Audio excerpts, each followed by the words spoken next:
السلام عليكم. اهلا وسهلا، كيف دايرين؟ مرحبا بكم معايا في فيديو جديد وقضيه جديده. قضيه اللي مغربيه، قضيه اللي خطيره وبكثره البشاعه والخبث اللي فيها. غادي يتدخل الانتربول الدولي باش يتحل اللغز ديال هاد الجريمه، وايضا حتى المحققين البريطانيين عمرهم ما غينساو هاد القضيه هاد القضيه اللي مشى ضحيتها واحد البنت مغربيه، وبالضبط البنت ديال طباخ القصر الملكي. المهم باش نعرفوا جميع التفاصيل ديال هذه القضيه كنتمنى تتبعوها معايا من الاول حتى الاخير، وشجعوني بواحد اللايك، واللي ما مشتركش يشترك في القناه وفعلوا زر الجرس باش دائما يوصلكم الجديد. ودابا الا كنتوا واجدين يلا نبداو.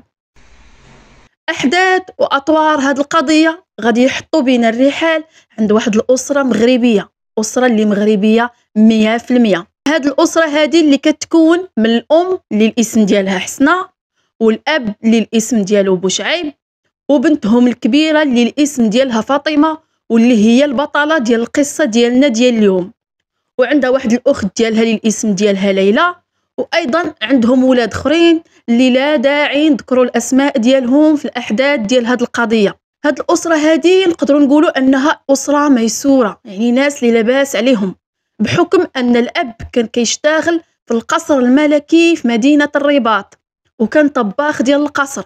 وحنا عارفين ماشي أي واحد غادي يكون طباخ في القصر الملكي، يعني كانوا واحد الناس اللي ما خاصهم حتى خير، والأبناء ديالهم كيدرسوا في أحسن المدارس. من بعد ما خدم واحد المدة في القصر الملكي كطباخ، من بعد غادي ينتقل لواحد المهنة وحدة أخرى، وهي تسيير الفنادق. ولا بوشعيب مدير لواحد السلسلة ديال الفنادق في مدينة الدار البيضاء.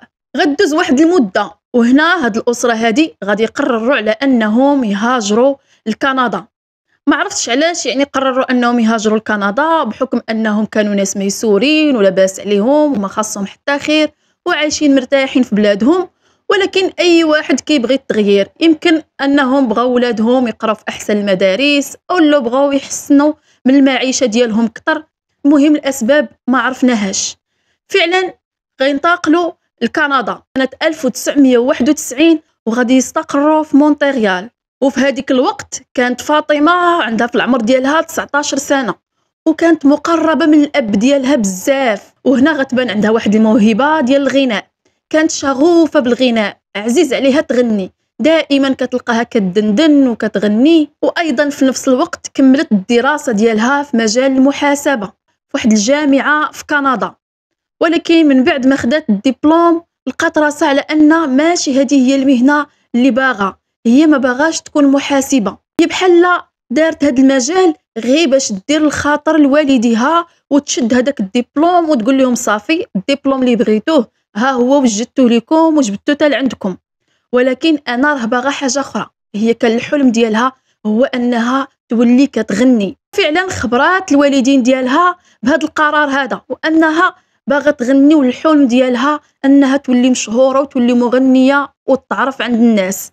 ولكن طبعا الوالدين ديالها ما كانوش موافقين على هذه الفكره، كانوا رافضين بصفه نهائيه. ولكن فاطمه بقات كتقنعهم وبقات مصممه على القرار ديالها. وفعلا من بعد واحد الضغط كبير على الوالدين ديالها، الوالدين صافي شافوا على انها هي متعلقه بالغناء وما عندهم ما يديروا ليها، وافقوا فعلا وخلاوها على انها تغني. وبدات فاطمه كتغني في الحفلات، كتغني للناس اللي عندهم شي مناسبه، كتغني في الفنادق، وايضا كتغني في الاعراس المغربيه ديال الجاليه اللي كاينين تمايا. وفعلا الحلم ديالها بدا كيتحقق. وفاطمه كيف قلت لكم عندها واحد الاخت ديالها اللي الاسم ديالها ليلى، وهاد ليلى مزوجه من واحد الشخص اللي هو لبناني وسميتو احمد. هاد احمد اقترح على فاطمه، قال لها انتي بحكم انك عندك هاد الموهبه والصوت ديالك تبارك الله زوين، راه تقدري تحققي شي حوايج اكثر من هذه اللي انتي فيها دابا.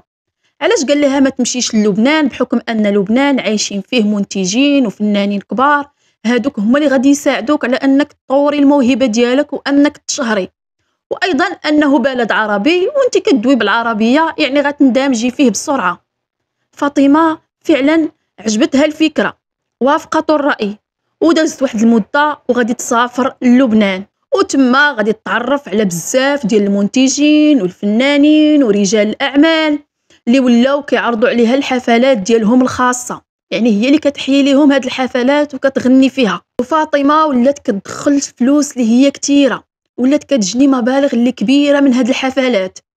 ومن بعد ما جنات هاد الفلوس كلها فكرت على انها دير شي مشروع اخر موازي للغنى، يعني حتى هو دخل منه واحد المدخول اللي مزيان. وفعلا فاطمه غدير واحد المشروع ديال تنظيم الحفلات، ولات كتنظم حفلات وماشي اي حفلات، حفلات غير الناس المشاهير والفنانين ولرجال الاعمال والاسر الثريه، يعني الناس الاثرياء. ولا عندها واحد المدخول اللي كبير بزاف، اكثر من قبل واكثر من داك المدخول اللي كتدخلو من الغنى. والمشروع ايضا نجح ليها بزاف، ولات كتنظم حفلات حتى في الدول الاوروبيه وبالضبط في لندن. هنا فاطمه ولات لاباس عليها، ولات عندها فلوس اللي هي كثيره بزاف، ولات كتلبس غير من الماركات، ولات كتسافر في طائرات بالدرجه الاولى، يعني كتركب غير في الدرجه ديال رجال الاعمال والناس اللي لاباس عليهم.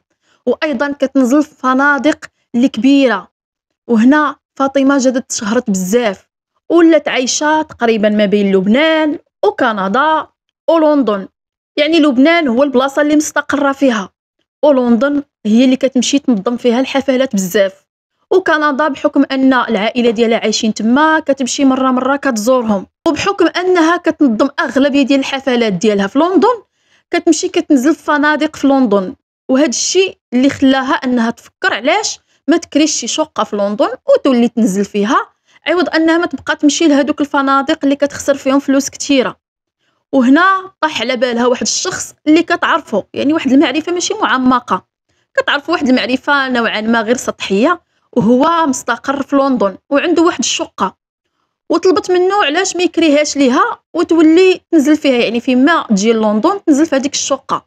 فعلا تكلمت مع هذا السيد وطلبت منه على انه يكري ليها هذه الشقه، وتفاهموا وكرات فاطمه هذه الشقه اللي في لندن. ولات دائما ملي كتجي باش تنظم شي حفله تمايا كتجي كتنزل في هذه الشقه اللي كاريه. فاطمه ولات كتجي لندن وكتنزل في هذيك الشقه، وبقات غدا الحال كما عليه، كتجي كتقضي دوك الاشغال ديالها في لندن، كتنزل في هذيك الشقه ومن بعد كترجع في حالها. واحد النهار وفي واحد الحفله من دوك الحفلات اللي كتنظم غتعرف على واحد الشخص اللي خليجي. هنا من بعد ما تعرفت عليه ولات هي وياه كيتكلموا مع بعضياتهم، كيتلاقاو مره كيخرجوا مره مع بعضياتهم، وغتطور العلاقه بيناتهم وغادي يوليو كيبغوا بعضياتهم.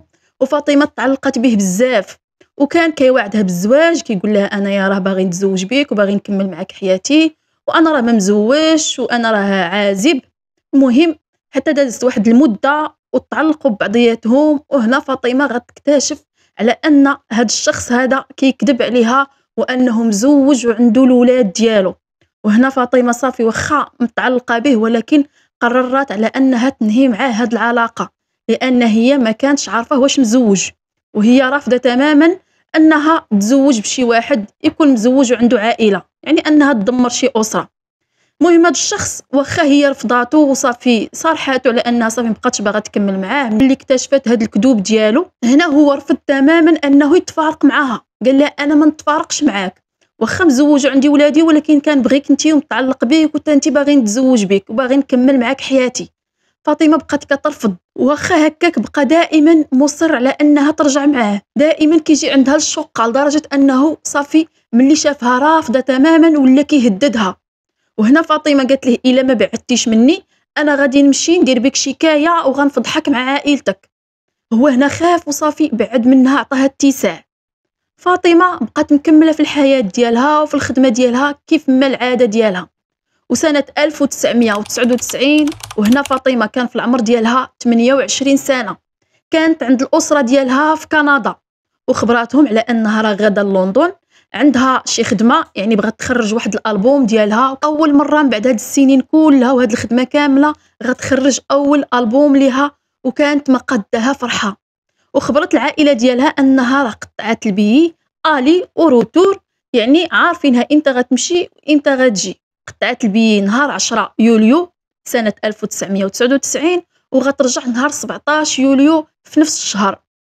صافي هنا فاطمه ودعت الاسره ديالها ومشات للندن. داز هذاك الاسبوع وهنا الاسره ديالها بحكم انهم عارفينها امتى غادي ترجع، يعني عارفين التاريخ ديال الرجوع ديالها، مشاو للمطار وبقاو تما كيتسناو فيها. بقاو كيتسناو ساعه ساعتين 3 السوايع، هما عارفين الطياره اللي غتجي فيه، يعني الوقت اللي غتجي فيه، ولكن فاطمه ما جاتش. وهذا الشيء اللي خلاهم يتخلعوا وهم يمشوا عند المسؤولين وسولوهم الرحله يعني ديال هذيك الطائره اللي غتجي فيها بنتهم. المسؤولين ملي بحثوا وقلبوا خبروهم على انها الطائره راه اكثر من ساعتين دابا باش وصلت. الام ديال فاطمه عطاتهم الاسم واللقب ديال بنتها، وملي قلبوا في اللائحه ديال الناس اللي جاوا في هذه الطائره لقوا على ان الاسم ديالها ما كاينش في هذه اللائحه، قالوا لهم ان بنتهم ما جاتش في هذه الطياره. هنا تخلعوا بزاف وبداو كيحطوا بزاف ديال السيناريوهات، واش بنتهم وقعت لها شي حاجه، واش وقع لها شي مشكل اصلا وما ركباتش في هاد الطياره، واش تقدر تكون مريضه، تقدر تكون وقع لها شي حاجه او لا شي حادثه. المهم بداو كيتخيلوا بزاف ديال الحوايج. هنا من بعد ما دازوا بزاف ديال السوايع وباقي بنتهم ما عليها حتى شي خبار، تواصلوا مع الخطوط الجويه البريطانيه حتى هما اكدوا لهم على ان بنتهم فعلا بنتهم فاطمه كان عندها واحد الرحله ديال الرجوع من مطار هيثرو في لندن لكندا، ولكن راه ما طلعتش في هذه الرحله وما دارتش التشيك ديالها نهائيا. الاخت ديال فاطمه تواصلت مع شي اصدقاء ديالها في لندن وسولاتهم واش ما شافوش فاطمه، وحتى هما كيأكدوا على انهم فاطمه شافوها في ديك الايام الاولى اللي جات فيها لندن وخرجوا مع بعضياتهم وتعشوا مع بعضياتهم، ولكن في هذه الايام الاخرى راه ما بقاوش شافوها بصفه نهائيه. طلبت منهم على انهم يمشوا للشقه ديالها ويدقوا عليها ويشوفوا ياك ما كاينه في الشقه ديالها مريضه او لا وقع لها شي حاجه. فعلا الاصدقاء ديالها مشاو للشقه وبداو كيدقوا ولكن ما لقاوهاش. ملي حتى هما خافوا وشكوا على انها تقدر تكون واقع لها شي حاجه، مشاو وداروا شكايه عند البوليس وخبروهم على ان راه العائله ديالها في كندا كيقلبوا عليها وراه غابر ليها الاثار، وحتى الوالدين ديالها دايرين في كل ما في جهدهم باش كيقلبوا عليها وكيبحثوا عليها، واللي عرفوا واي واحد كيعرفها كيسولوا عليها واش ما شافهاش او لا عنده عليها شي اخبار.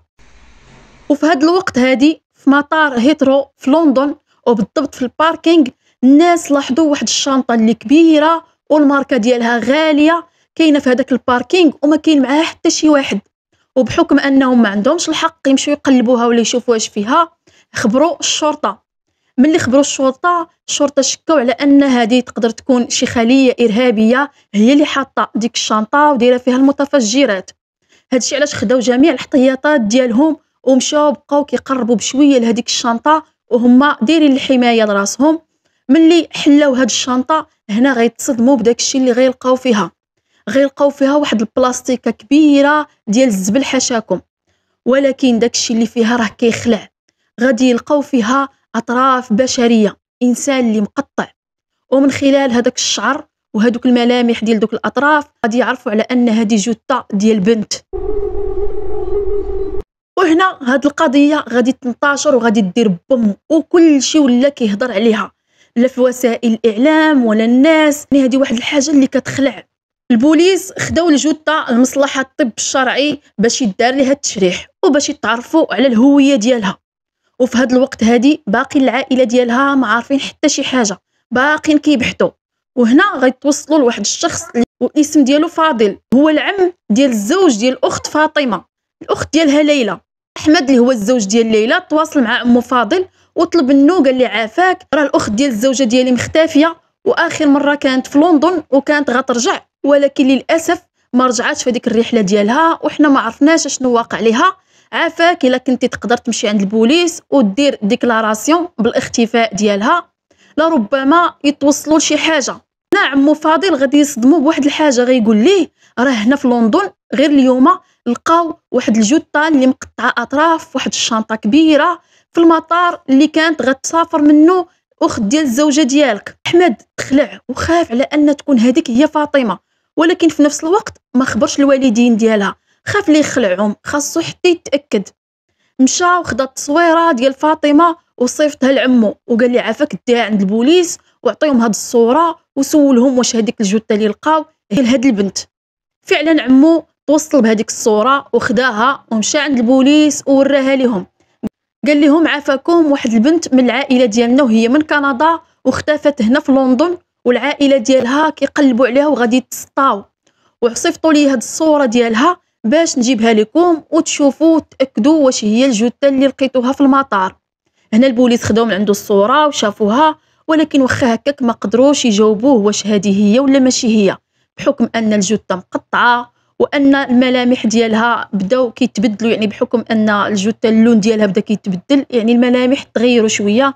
هادشي علاش ما قدروش ياكدوا ليه واش هي ولا لا، وطلبوا منه على انه يمشي معاهم لمستودع الاموات ويشوفها لراسو وهو اللي يتاكد واش هي ولا ماشي هي. فاضل مشى مع البوليس لمستودع الاموات وفعلا جبدوا ليه الجثه اللي كانت في واحد الحاله يرثى لها.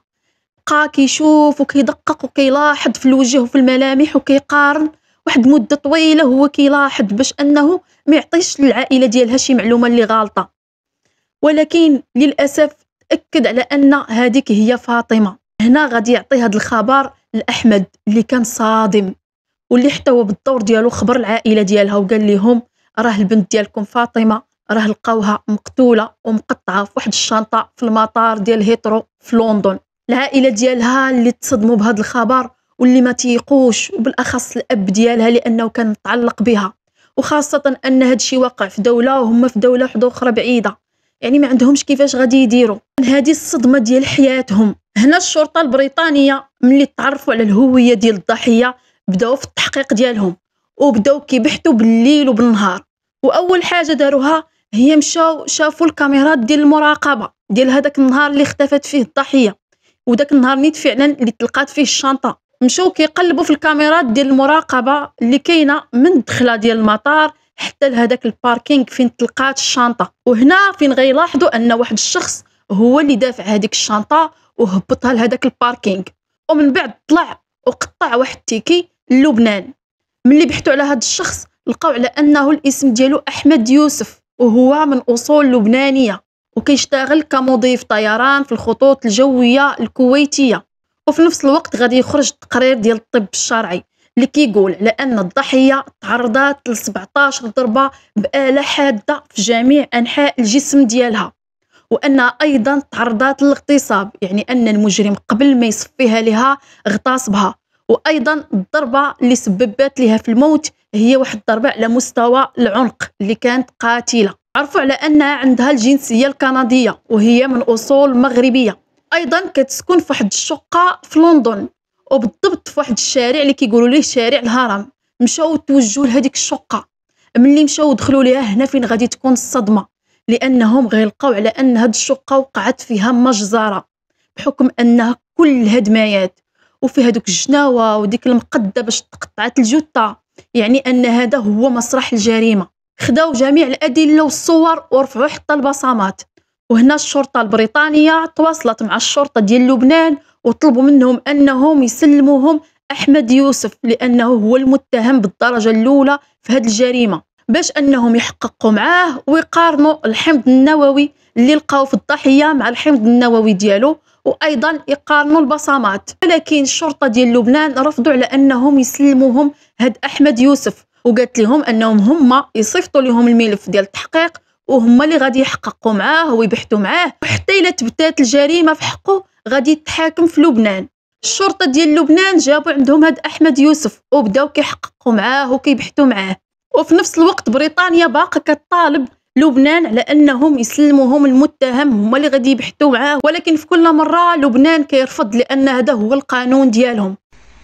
من بعد 3 ايام ديال التحقيق مع هذا المتهم احمد يوسف باقي ناكر على انه عنده علاقه بالجريمه. وتخيلوا ان المتهم غادي يدوز 3 ايام في هذا التحقيق وهو باقي مصر على انه ما عنده حتى شي علاقه بهذه الجريمه، وبحكم ايضا ان ملف التحقيق ما كاملش. هنا الشرطه ديال لبنان غادي يقرروا على انهم يخليو السراح ديالو بحجه ان المتهم بريء حتى تثبت ادانته. ليلى اللي هي الاخت ديال فاطمه غادي تمشي عند الشرطه وغتعطيهم واحد المعلومه، غتقول لهم على ان الاخت ديالها كانت عندها علاقه مع واحد الشخص خليجي، وهذا الشخص هذا كان كيوعدها بالزواج وكانوا كيبغيو بعضياتهم. ولكن اختها من بعد ما اكتشفت على انه مزوج وعنده ولادو، هنا قررت على انها تفارق معاه، وهذا الشيء اللي كان هو رافضه، ما كانش باغي يتفارق معها، لدرجه ولا كيهددها كيقول لها انه غادي يصفيها لها الا ما بغاش تكمل حياتها معاه. وكان كيجي عندها حتى للدار وكيهددها. وفي هذيك الايام اللي قبل ما تختفي فاطمه كانت تواصلات مع اختها ليلى وخبرتها على انه باقي ضاغط عليها وباقي كيهددها وباقي كيجي عندها حتى للدار. هنا الشرطه البريطانيه غتولي عندهم واحد الطريق اخرى اللي غادي يشدوها، بحكم ان المتهم الرئيسي في هذه الجريمه هذه لبنان ما بغاوش يسلموه ليهم. مشاو بحثوا على هذا الشخص هذا الخليجي وفعلا غادي يتوصلوا ليه وغادي يجيبوه عندهم المركز ديال التحقيق وغادي يوجهوا ليه التهمه ديال القتل ديال فاطمه. وهنا هذا الشخص هذا غادي ينهار وبدا كيبكي وتصدم من هذا الخبر. قال لهم انا ما عارفش وما فراسيش ان فاطمه توفات، شكون اللي قتلها؟ انا كنبغيها، انا كنت باغي نتزوج بها، وعلاش كتوجهوا لي انا التهمه؟ مستحيل انني نرتكب في هذه الجريمه، انا كنت كنبغيها بزاف. قالوا لي حنا توصلنا بواحد المعلومه على انك كنتي كتهددها، من بعد هي ما تفارقات معاك وليتي كتهددها وباغي تصفيها ليها.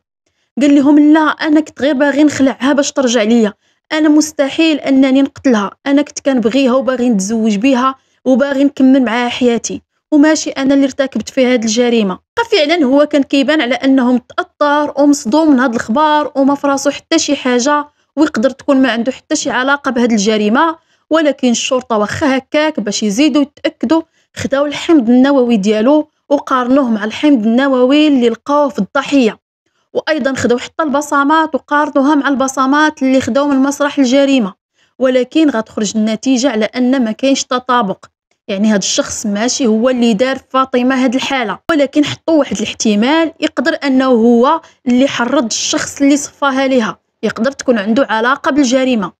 داكشي علاش طلبوا منه على انه ما يغادرش بريطانيا باش انهم الا احتاجوا ليه في التحقيق يجي لعندهم. وهنا بريطانيا رجعوا عاوتاني طلبوا من لبنان على انهم يسلموهم المتهم، لانه هو المتهم الرئيسي في هذه القضيه وما غاديش تحل الا ما شدوه وحققوا معاه. ولكن للاسف لبنان باقين رافضين على انهم يسلموهم المتهم، وفي نفس الوقت مشاو كيقلبوا عليه باش يجيبوه ويعاودوا يبحثوا معاه، ولكن هاد المره ما غاديش يلقاوه. ومن بعد واحد البحث طويل لقاو على انه غادر التراب الوطني ديال لبنان، يعني ما بقاش في لبنان، السيد صافي طج وما بقاش ليه الاثر، غبر وكانه ما كاينش. ودازت 12 سنه من سنه 1999 حتى لسنه 2011 وهم كيبحثوا عليه، ولكن السيد غبر ليه الاثر، بحال الارض انشقات وبلعاتو. السيد بحال مات، بحال ما بقاش فوق هذه الكره الارضيه. وفي هذه المده كامله الانتربول الدولي وحتى المخابرات ديال بريطانيا باقين كيبحثوا وكيحققوا في هذه القضيه، وباقي ما استسلموش وباقي ما حطوش يديهم، وباقين كيبحثوا في هذه القضيه باش يوصلوا للمجرم. وفي هذا النطاق هذا رجعوا تواصلوا مع الخطوط الجويه الكويتيه وسولوهم واش هاد احمد يوسف رجع خدم معاهم، ولكن قالوا لهم بانهم من سنه 1999 ما بقاش رجع خدم معاهم. وبحثوا في بزاف ديال الخطوط الجويه العربيه بحال الخطوط ديال السعوديه، ديال الاردن، ديال لبنان، ولكن كلهم كيأكدوا لهم على ان هذا الشخص راه ما خدمش معاهم نهائيا. حتى لواحد النهار من نفس السنه ديال 2011 المخابرات غتجيهم واحد المعلومه على ان الشخص او المتهم في هذه القضيه اللي كيبحثوا عليه هذه المده الطويله راه كيتواجد في البحرين. الشرطه البريطانيه مباشره من توصلت بهذه المعلومه مشاو للبحرين باش يتاكدوا بصح واش ان هذا الشخص هو نيت اللي كيبحثوا عليه هو المتهم وهو احمد ولا ماشي هو. ملي مشاو لقاو فعلا ان هذا الشخص الملامح ديالو الملامح ديال احمد، الطول ديالو نفس المواصفات كتنطابق عليه، ولكن الاسم ماشي هو. هما اللي كيقلبوا عليه الاسم ديالو احمد يوسف، وهذا الشخص هذا الاسم ديالو ابراهيم فوزي. وهنا الحل الوحيد اللي غادي يلجؤوا ليه هو انهم ياخذوا منه عينه ويقارنوها مع الحمض النووي اللي باقي محتفظين به اللي لقاوه في الجثه، وايضا غادي ياخذوا البصمات ديالو ويقارنوها مع البصمات اللي لقاوه في مسرح الجريمه. وهنا منين غادي تخرج النتيجه غادي تكون صادمه، لان غادي يكون تطابق، وان هذا هو احمد يوسف، وان هذه الشخصيه ديال ابراهيم فوزي هي غير شخصيه مزوره وغير منتاح لها باش يهرب من هذه الجريمه. وهنا البحرين غادي تسلموا ليهم العكس ديال لبنان، يعني غتعطيهم هاد احمد يوسف غيدوه معاهم لبريطانيا باش يكملوا معاه التحقيق وباش نعرفوا الحقيقه واش هاد احمد يوسف ما عنده حتى شي علاقه بالجريمه وهو غير دفع هذيك الشنطه وداها لتمايا، او لا محرضوا شي واحد، او لا كان معاه شي واحد شريك في هذه الجريمه. وهنا احمد غادي يعاود ليهم بالضبط اش وقع في هذيك السنه، سنه 1999، وبالضبط في هذيك الليله الكحله. غيقول لهم على انه واحد جوج ديال الاسابيع قبل ما توقع ديك الحادثه، وبحكم انه خدام في الخطوط الكويتيه، كانت عندهم واحد الرحله استثنائيه للندن، لانهم هما كيخدموا غير مع الخطوط العربيه، ولكن مره كتكون عندهم شي رحله استثنائيه. وكانت عندهم في هذيك جوج ديال الاسابيع واحد الرحله استثنائيه للندن، غادي يجلسوا هذيك الاسابيع في لندن ومن بعد غادي يرجعوا في حالهم. هنا احمد غادي يتصل بخوه فادي. هاد فادي هذا هو اللي كاري الشقه لفاطمه في لندن. اتصل بيه وخبروا على انه راه غادي يجي في هاد جوج ديال السيمانات، غادي يجي لندن، وقال لي عافاك اخويا شوف لي شي شقه او لا شي استوديو نبرك فيه هاد جوج ديال السيمانات. هنا فادي قال لخوه على انه راه كاينه واحد الشقه كارهه لواحد السيده وهي صديقه ديالو كيعرفها، وهي في هاد المده هادي راه ما كايناش، كاينه في كندا عند العائله ديالها، وغادي يعطيه السوارت يجلس في هاد الشقه هاد المده ديال جوج سيمانات. فعلا احمد ملي مشى لندن مشى لعند خوه، وخوه عطاه السوارت ديال الشقه ديال فاطمه، وهذا الشيء راه بلا ما يتشاور معاها. احمد مشى للشقه، حلها، دخل، حط حويجاتو، جلس، ولا كيخرج كيرجع للشقه جالس واخد راحته فيها وعاجبو الحال. دازت هذيك السيمانه، والسيمانه اللي وراها غادي تجي فاطمه، وهو جالس في الشقه غيبان ليه الباب تحل، ودخلت واحد البنت اللي زوينه ودايره مجوهرات اللي غاليين ولابسه لبس اللي غالي، وجره في يديها واحد الشنطه اللي كبيره وغاليه، وهاد البنت هادي باينه فيها اللي لاباس عليها. فاطمه غير دخلت شافت احمد جالس وسط الشقه ديالها، وهنا غادي تخلع وغتقول ليه شكون انت، اش دخلك لداري؟ هنا غيجاوبها احمد وغيقول لها ما تخافيش، انا راه الاخ ديال فادي، هو اللي عطاني السوارت ديال الشقه باش نبرك فيها هاد الاسبوع. هنا فاطمه اتصلت بفادي وسولته واش بصح هاد الهضره، وفادي اعتذر منها وقال لها عافاك سمحي لي، راه انا اللي عطيتو السوارت ديال الشقه، بحكم انني ساكن في واحد الشقه صغيره ومزوج وعندي وليدات ما نقدرش نستقبلو عندي، وعطيتو السوارت بحكم انك انت ما كايناش. وهنا للاسف فاطمه غدير واحد الغلط كبير اللي غتدفع حياتها الثمن ديالو، وغتوافق على ان هاد الشخص يجلس معها في الشقه. واخا هاد احمد قال لها صافي ماشي مشكل، انا راه غادي نمشي لشي اوطيل، انا بقات لي هاد السيمانه ونمشي في حالي بلا ما نبرزطك. هنا فاطمه بحكم ان هاد فادي كيف قلت لكم صديقها، وايضا راجل اختها لبناني، وايضا هي لبنان هي اللي فتحت لها هاد المجال ديال الشهره، وهي اللي بسببها وصلت لهاد الشيء اللي هي فيه. صافي وافقت وقالت له ماشي مشكل، انا غنعس في البيت ديالي وانت غتبقى في الصالون. صافي اتفقوا على هاد الشيء. فاطمه دوشت هذيك الليله ونعسات وارتاحت، والغد ليه فاقت وفطرات، وبقات كدوي مع هاد احمد نهار على نهار، بدات كدوي هي وياه، هو كيعاود لها على حياته، هي كتعاود ليه على حياتها، وعرف على ان راه عندها واحد المبلغ ديال 40,000 دولار، يعني 40 مليون مغربيه ديالنا حنا، وايضا دوك المجوهرات اللي دايره وهذوك الحوايج الغالي اللي عندها. هنا احمد طمع وغرو داكشي كله اللي عندها، وغرو الشيطان وقرر على انه غادي يسرقها. وبقى حتى لديك الليله اللي قبل ما تسافر فيها فاطمه كانت خارجه وجات دخلات وشات تكلمت مع احمد ودخلت للبيت ديالها باش تنعس. هنا احمد بقى كيتسناها حتى الوقيته اللي غتنعس وما تبقى حاسه بوالو. فعلا فاطمه نعسات، وهنا احمد غيستغل هاد الفرصه وغادي يدخل البيت ديالها، غادي يهز هذاك المبلغ ديال 40 مليون، وغادي يهز كاع دوك المجوهرات اللي عندها. وفي واحد اللحظه قبل ما يخرج قال مع راسو علاش ما نغتصبهاش، يعني انا مرتكب جريمه ديال السرقه، نزيد عليها حتى جريمه ديال الاغتصاب، وانا ما خاسر والو، غنخوي هاد البلاد وغنمشي في حالي. فعلا رجع لعندها وهجم عليها وبغى يغتصبها. فاطمه بدات كتغوت، بقات كتغوت وفعلا اغتصبها، ولكن بقات كتغوت بواحد الصوت اللي عالي وخاف على انها تفضحه، وبالزربه غيهز واحد السكين وغيبدا كيطعن فيها، بدا كيسدد ليها طعنات اللي قاتله، طعنات اللي وصلوا ل 17 طعنه. والطعنه القاتله هي ديك اللي ضربها في العنق، بغى باش يسكتها وخلى الدار كلها دمايات. ملي سالا فكر على انه يقطع الجثه ويديرها في الشنطه ويديها للمطار قبل ما يسافر. وفعلا قطع الجثه ديال فاطمه ودارها في هذيك الميكه ديال الازبال، ودارها في هذيك الشنطه ديالها وتوجه بها للمطار. ملي مشى للمطار هبطها لهداك الباركينغ، حطاها فيه، ومن بعد طلع وقطع البيي باش يرجع للبنان. ومن بعد هاد الاعترافات كلها ديال احمد، البوليس بقاو عندهم شي اسئله اللي محيرينهم، ومن ضمن هاد الاسئله هو كيفاش حتى انتحل هاد الشخصيه. قال لهم انتحلها بحكم انه عنده 5 ديال الباسبورات وعنده باسماء اللي مختلفه. وايضا البوليس بقاو شاكين على انه يقدر يكون هذا مرتكب شي جرائم اخرى. كيفاش واحد اول مره غيرتكب جريمه وغيرتكبها بهذه الدقه، وايضا ارتكبها بدون ذره ديال الندم؟ ملي سولوه وقالوا ليه واش فايت مرتكب شي جريمه اخرى، قال لهم لا، عمرني ما ارتكبت شي جريمه، ولكن كنت كنصب على الناس كيرتكب جرائم ديال النصب والاحتيال، اما القتل اول مره يقتل. ومن بعد هذا الاعتراف كله داز للحكم، غيتحكم عليه ب 24 سنه، اللي في الصراحه انا جاتني قليله في حقه. انه ارتكب جريمه بحال هكا وبهذه البشاعه هذه خاصو على الاقل الاعدام.